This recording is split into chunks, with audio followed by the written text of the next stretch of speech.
remember like a very conscious moment in your childhood memory where you were like you realized that that business belongs to your family, that like your family had built that business? Do you remember anything like that? I literally remember riding on the conveyor belts in the kitchen at work and as a young child. And I would give my teachers in elementary school a can of Hub's peanuts for Christmas. And so that's a really early memory. And so because we have a brand and a logo, I think it's just something that I've grown up with and it's always been a part of me. Obviously, being at my grandparents' house, around the dinner table, we're discussing it. And when you're in a family business, it's something you eat, breathe, sleep, and dream 24/7. That might not be the best balance that we're looking for, but that's kind of what it is, you know? It was your grandmother's recipe that first commercialized house peanuts, and it's just such a great story. I mean, how a woman in the 1950s would have even started doing this, I don't understand. Like, do you have any insight as to how she made that happen? I mean, like you said, it's remarkable for to have a female founder in the 50s. That she was very much a pioneer in those regards. And I don't have really any idea how she was able to be a mom, a teacher, and then an entrepreneur. And and HJ, my grandfather worked, basically two jobs as well. So how they were able to balance this is still something that I'm trying to figure out in my own mind. Do you think, but this is really interesting because you guys say it in the story, the way that you guys have written the story, you're really talking about this as a bounce back from the Great Depression for your grandparents, right? Like this feeling of we have to build something that we have like control over, that we have some sort of like, idea that how it's going to go, and sort of that. Do you think that there's a real difference in terms of entrepreneurial quality between like different generations because of that hardship? Like, what is your view on that? Oh, absolutely. I think that's why I think Tom Brokaw labels them the greatest generation, is because they have gone through so many different challenges that my generation has not quite faced yet. But yeah, some of it is out of necessity. You look at a lot of businesses that started post World War II, post Depression, and I think that's kind of where our country in the U.S. really developed and flourished through the innovation of that generation, because they were coming at it from a totally different perspective. It was more of a need as opposed to a little side hustle, although that's kind of what it was for them. Do you have that family business that happens as a coincidence, right? Like you have that typical husband and wife team that just, pulls resources together, they help each other out, etc. Your grandfather's role, beautiful, supportive, helping to scale, technical. When did that ambition come in, do you think, to actually make it multi-generational? Do you know if there was an actual conversation that happened there? Well, I know my mother was also very interested in this business. So she came back after a couple of years in education. So my grandmother was a teacher, my mother was a teacher. That was my first role, was also in education. And so she expressed some interest in the 70s after her stint at university.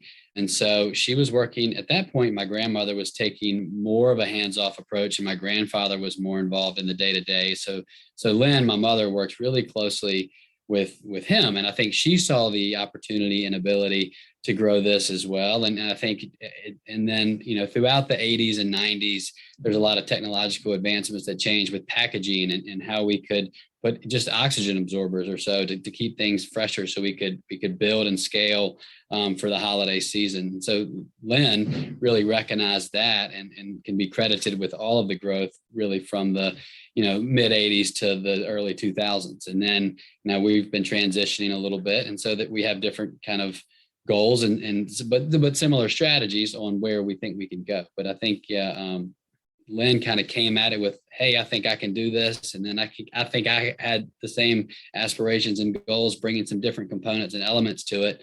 And so it's just kind of transitioned somewhat seamlessly, but I don't even know if it's been intentional. It's kind of, let's just keep flowing.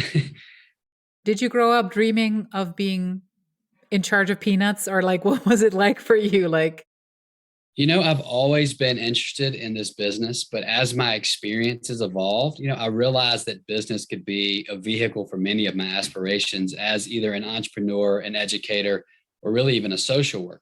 You wonder, why was I born here in Southampton County, Virginia, instead of in Sweden or in a village in Japan or Africa. And so when you have when you're deeply rooted into a place, I think I felt a strong pull back here. I knew I needed to get out and wanted to go out and experience and do some things for myself that were not involved with the business, but I've always had it in my mind 100%. And so now I'm really excited to bring some of those past experiences and passions back into the business because I can relate it all to this and our community and the overall community development project that I think we're a part of.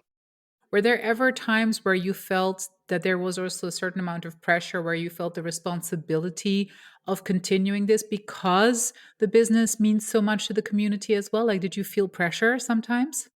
I think it's pressure that I've kind of put on myself. And because I've always recognized that I am part of this brand and part of this business, it's almost felt like a responsibility that I needed to take. Now whether I'm 100% qualified or going to succeed, that's left to be determined. But I've always felt the need to get involved.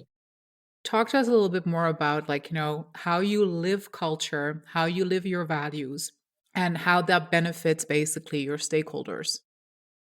So we created this program called Hub's Hearts because we felt that it was important to give our employees an opportunity to volunteer in the community on things that they enjoy doing. Now, I'm really working to expand upon this. One of the things that we're doing as a company is a partnership with the Food Bank of Southeastern Virginia and the Eastern Shore. And we have given them some of our additional warehouse space where they're building backpack programs for the kids in the community. So different civic organizations are coming into our warehouse and building these packs. And so they're coming to our this place called the Hub's Vine. They're coming to the Vine, building these backpacks and getting them out to the community. Now, our team is going to do this, and we're going to build the backpacks as well. This is a company initiative, but we do give people the ability to go out and volunteer on their own if they have something in the community that they want to do. How do you feel this behavior also benefiting your brand equity and sort of like, your consumer perception? As we gain consciousness of how great business can be, it's important for the people that we shop with, interact with, consume with. You have to relate to them. And I think the younger generation is starting to demand that, right, out of companies and to be transparent and to be real and to be authentic. I think there are a lot of companies that have gotten on this social wave that might not necessarily be as authentic. And that's something I want to make sure that we are authentic in our goals and motives. Share a little bit, maybe more, Marshall, about like how you feel about that family ownership aspect. Our fourth generation is actually a little bit larger than our third generation now because my cousin and we have 5 children. And so it's really hard to know and to plan succession when they're all, 5 and young and under, Yeah, of course. but I definitely want them to be empowered and know that they're part of this business and part of this brand, and this can be something that they want to continue. I still feel like I have a lot of good years ahead of me, but you always have to think, what's this going to look like in 10, 15, 20 years. You're actually mentioning a very important point, which is that in a way, you yourself are still a next gen, aren't you? Because your mom is, of course, still very much active, very much the CEO of the company. Tell us a little bit about that, though, like what that was like for you. Did you feel like your relationship with her changed once you started working together? Was that like, did that show you sides of her that you didn't know before? Like, what was that like for you? Yeah, I mean, I continue to see different sides of her, and I try to have her as mom, but also boss, and that's obviously a tricky dynamic, right? Like you interact with people that you know and love the most differently than you would with someone else, right? And she treats me a little bit differently. I treat her a little bit differently than I probably would someone else.